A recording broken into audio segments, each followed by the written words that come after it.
Kama. Nyabenda. Hewe. Kushaje tuvuye. Hewe na kurufise sha. Na ko suragaragara. Banaze ko nimukuje hanze. Nivuye kugura agakarata ka Fièvre-Jaune. Kuko mu mpapuro z'ingendo negereza kubanda gafise. Rahira none ugakuye he? Kwa manyanga. Siwo ko ibintu kumayera muke kandi bizimbutse sha. Kama ndakubwiza ukuri uribwe. No gatanga ibindi wambwira wewe. None gashara ari kubigenza gute ko ntaza handi bakagurira. Wewe nutsi ko ari itangazo ryo gusohoka ritanzwe n'umugwi w'igihugu ujejwe gucandaga. Yagatu.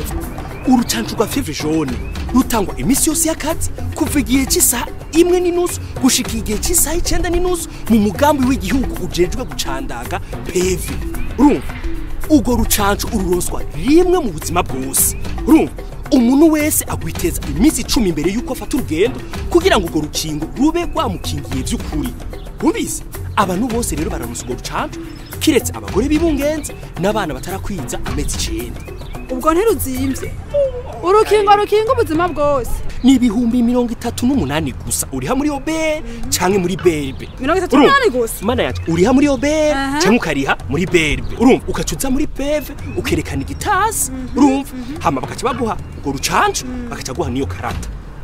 Ikarata nayitakaye. Urumva uriha ibihumbi 3 gusa.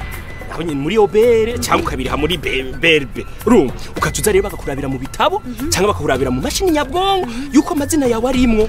Nubundi waragwiteje. Akaye. Yewe nyabe. Elaga ndibwa wa muhungu we. Ibihumbi 38 gusa. Merije gutanga ibihumbi 50. Atanu rucanco naronse. Aho wagize imana ko twahuye. Aho wari kuzofatirwa ku kibuga cy'indege. Urumva kuko bajya babijejwe barazi gutandukanya ikarata y'amagendo ni karata nyayo. Aho wowe n'amanyanga mwari gufungwa n'urugendo wari gusiba. Oya. Hewe sawa.